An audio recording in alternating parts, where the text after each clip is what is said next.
मकर संक्रांति रे बैतरणी रे मकर बुड़ा पकाइले मुख्यमंत्री। आज पवित्र मकर संक्रांति अवसर में मुख्यमंत्री मोहन चरण माझी पाटणा बैतरणी नदी रे मकर बुड़ा पकाइबे। यहाँ पर से नदी कूले थिबा प्रभु परमेश्वर दर्शन करेंगे। पर पाटणार पुरातन शैवपीठ प्रभु आनंदेश्वर ठारे जलाभिषेक करेंगे। सेठार निज गाँ राईकला जीवे मुख्यमंत्री। आज मुख्यमंत्री 3 दिनिया केन्दुझर जिला गस्तर होउछि प्रथम दिन। एही अवसर में केन्दुझर पुलिस पक्षरु व्यापक सुरक्षा व्यवस्था ग्रहण करा जायछि।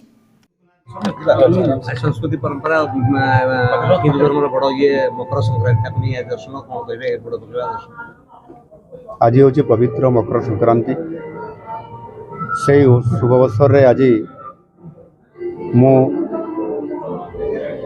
दिल्ली भुवनेश्वर आसिली एवं भुवनेश्वर तुरंत केन्दुझर आसी आमर ये पाटना ठारे प्रतिष्ठित थिबा श्री श्री बाबा परमेश्वर ठाकुरंकर एवं मु पूजा पाठ करली। यही आमर मंदिर प्रांगण रे जो पुण्यता बैतरणी जो प्रभावित होउछि पवित्र बैतरणी रे मकर बुड़ मारिला परे मंदिर रे महादेवंकर दर्शन कली।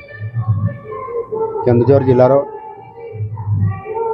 सुख समृद्धि भरी रहू। केन्दुझरवासी समस्ते सुखरे रहंतु। समानकर प्रगति हो, अर्थनीति समानकर बुद्धि हो एवं विशेषकर सारा ओडिशार सर्वमंगल प्रार्थना करिछि।